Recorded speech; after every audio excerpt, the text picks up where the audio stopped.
Chairman sir का स्पष्ट कहना था कि वन कैंडिडेट वन रिजल्ट हम नहीं देंगे, क्योंकि कई मामलों में मेरिट वाले जो लोग अगर अप्लाई करते हैं 9th-10th में भी करते हैं या +2 में करते हैं या फिर 1 to 5 में करते हैं, कहीं न कहीं जो प्रथम फेज की बहाली में जो गड़बड़ी हुई और जो परिणाम उसका ये आया कि मल्टीपल रिजल्ट वाले कई जगहों से निकाले गए और उसकी संख्या लगभग 5-6 हज़ार के आसपास थी। नमस्कार, आप देख रहे हैं न्यूज फोर्नेशन। मैं हूं आपके साथ नरोत्तम। बीपीएससी द्वारा आयोजित शिक्षक बहाली 2 चरणों की परीक्षा समाप्त हो चुकी है। ऐसे में पूरक परिणाम भी जारी कर दिया गया है, लेकिन पूरक परिणाम में फर्जीवाड़ा को लेकर छात्र नेता लगातार मांग कर रहे हैं कि जो पूरक परिणाम है उसमें फर्जीवाड़ा हुआ है। अब बीपीएससी के चेयरमैन अतुल प्रसाद भी ट्वीट कर बता दिए हैं कि उसमें फर्जीवाड़ा हुआ है, उसमें पोर्टल में अब सुधार कर सकते हैं, फिर से पूरक परिणाम जारी किया जाए। इसको लेकर छात्र नेता सौरभ मांग कर रहे हैं कि जो पूरक परिणाम है जिसमें फर्जीवाड़ा हुआ है उसका फिर से परिणाम जारी किया जाए। क्या कुछ कह रहे हैं छात्र नेता सौरभ, पहले सुने आप। हेलो साथियों, मैं सौरभ कुमार सिंह। और शिक्षक बहाली के मुद्दे पर कल सबको पता है कि कल बीपीएससी ने अपने साइट से लगभग 4 से ज़्यादा नोटिस जारी किए हैं। और जो नोटिस जारी किए हैं उसमें इस बात की मुझे भी खुशी है कि बीपीएससी सेकेंड फेज की बहाली को लेकर जो गड़बड़ी सामने आ रही है उसके लिए वो तत्पर है। जो फर्जीवाड़े तरीके से जो बहाल होने वाले शिक्षक हैं, अगर उनके मन में ये सवाल है कि हम फर्जीवाड़ा नहीं होने देंगे, तो उन्होंने एक पोर्टल पर एक नोटिस जारी किया है कि जो प्रथम फेज की बहाली में सप्लीमेंट्री रिजल्ट को लेकर जो भी परिणाम जारी हुए और उसके बाद जो सर्टिफिकेट को लेकर कई गड़बड़ियाँ सामने आ रही है, तो फिर से उनको एक मौका दिया गया है कि आप पोर्टल पर जाकर अपने जो सर्टिफिकेट डॉक्यूमेंट है उसको पुनः अपलोड करें। यानी कहने का मतलब है कि कई चीज़ें जो प्रथम फेज की बहाली में किसी का डॉक्यूमेंट में आधार कार्ड, कहीं किसी का नाम या किसी का फ़ोटो मिलान नहीं हो रहा है या किसी का अन्य कुछ भी गड़बड़ी है आदि संबंधित, तो उस चीज़ों पर आप पोर्टल पर जाकर अपने सर्टिफिकेट को अपलोड कर सकते हैं। और दूसरे महत्वपूर्ण बिंदु, जिस बिंदु की चर्चा हम कर रहे हैं, क्या बीपीएससी सेकेंड फेज की बहाली को लेकर जो गंभीरता दिखा रही है कि आपने कहा और हम लोग भी पहले से ही कहते रहे हैं कि वन कैंडिडेट वन रिजल्ट की मांग पहले से होती आ रही है। तो बीपीएससी चेयरमैन सर का स्पष्ट कहना था कि वन कैंडिडेट वन रिजल्ट हम नहीं देंगे, क्योंकि कई मामलों में मेरिट वाले जो लोग अगर अप्लाई करते हैं 9th-10th में भी करते हैं या +2 में करते हैं या फिर 1 to 5 में करते हैं, तो अगर उनका रिजल्ट सब जगह पर आता है तो ये बातें प्रोसेस में तरफ होगी और रिजल्ट उनका सभी जगहों पर आएगा।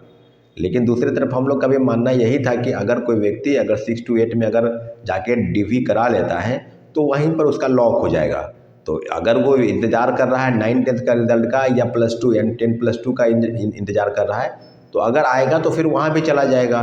तो इस तरह की चीज़ें होंगी। तो उन्होंने कहा है कि सभी जगहों पर आप अपने रिजल्ट का इंतज़ार कर ले, चाहे आपने 2 से ज़्यादा परीक्षाएं दी हैं, 3 दी है या चारों परीक्षाएं दी है, तो मुझे लगता है कि उसके बाद अपना डॉक्यूमेंट का वेरिफिकेशन जो जिला स्तर पर चल रहा है उस पर जाकर कराएं। तो कहीं ना कहीं जो प्रथम फेज की बहाली में जो गड़बड़ी हुई और जो परिणाम उसका ये आया कि मल्टीपल रिजल्ट वाले कई जगहों से निकाले गए और उसकी संख्या लगभग 5-6 हज़ार के आसपास थी, जिस पर गंभीर परिणाम उन लोगों को भुगतना पड़ा जो वाकई में मेरिट वाले थे या कट ऑफ के पास थे या कट ऑफ से 1-2 नंबर नीचे थे। तो इस बात की मुझे बेहद खुशी है और शिक्षक अभ्यर्थी भी इस बात से अब खुश हैं कि दूसरी तरफ बीपीएससी ने इस तरह के संज्ञान सेकेंड फेज की बहाली में लिया है। लेकिन साथियों, दूसरी तरफ एक और नोटिस आया है कि कुछ न्यूज़ चैनल यानी यूट्यूबर को और 1-2 पत्रिका यानी समाचार पत्रों को भी नोटिस हुआ है कि आप बीपीएससी के खिलाफ कार्रवाई की बात उन्होंने की है। इसके पहले भी बीपीएससी ने लगभग कई, मुझे लगता है कि सैकड़ों छात्रों के साथ अपने साइट पर ये अपलोड कराया उनका नाम, उनका रोल नंबर, कि इनके खिलाफ जो है 3 वर्ष, कहीं किसी खिलाफ 5 वर्ष परीक्षा में बैठने के लिए आप बाध्य कर रोकेंगे या कानूनी कार्रवाई करेंगे।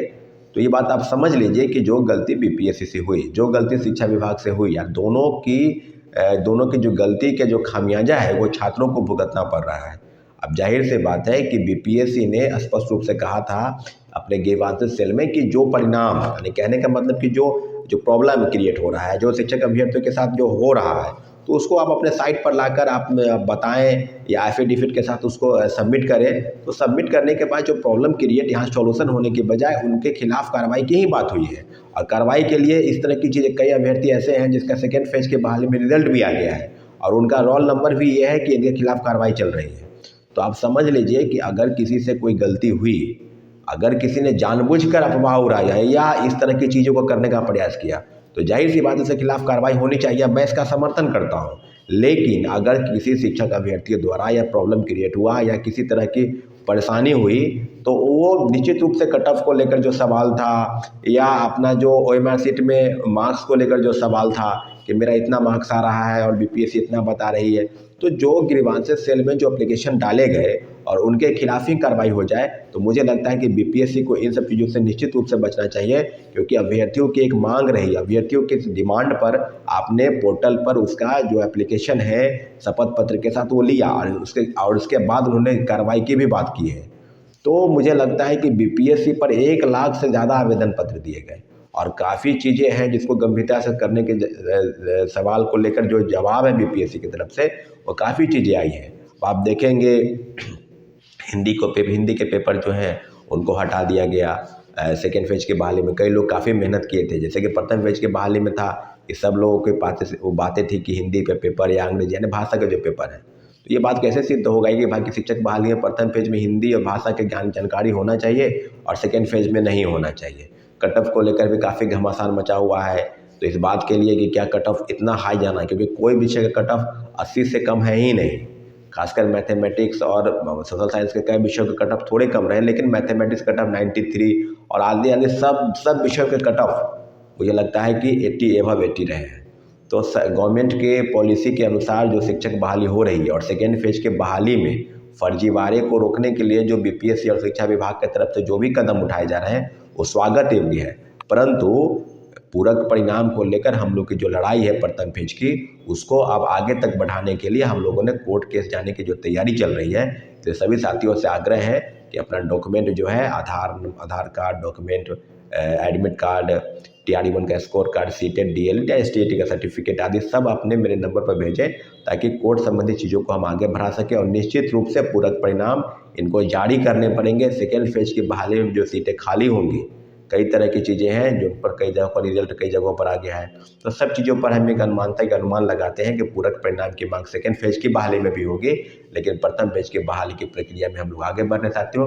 धन्यवाद, जय हिंद। हमारे चैनल को आपने सब्सक्राइब नहीं किया है तो प्लीज़ सब्सक्राइब कर दें, क्योंकि जो चीज़ें इस बात के लिए आपको भी इस बात की जानकारी होनी चाहिए कि क्या छात्र अभ्यर्थी के बात में मैं क्या कर रहा हूँ या आपकी जो समस्या है वो हम तक पहुँचे, इसके लिए हम लोगों का आपस में जुड़ना काफ़ी ज़रूरी है। इसलिए हमारे चैनल को आप सब्सक्राइब करें, सौरभ कुमार सिंह, स्टूडेंट लीडर बिहार, और ताकि हमारी बात आप तक पहुँच सके साथियों। तो अभी आपने सुना छात्र नेता सौरभ बीपीएससी से मांग कर रहे हैं कि जो बीपीएससी का पूरक परिणाम है उसमें फर्जीवाड़ा हुआ है, उसको फिर से परिणाम को जारी किया जाए। अभी तक के लिए बस इतना ही। आप बने रहें न्यूज़ फोनेशन के साथ।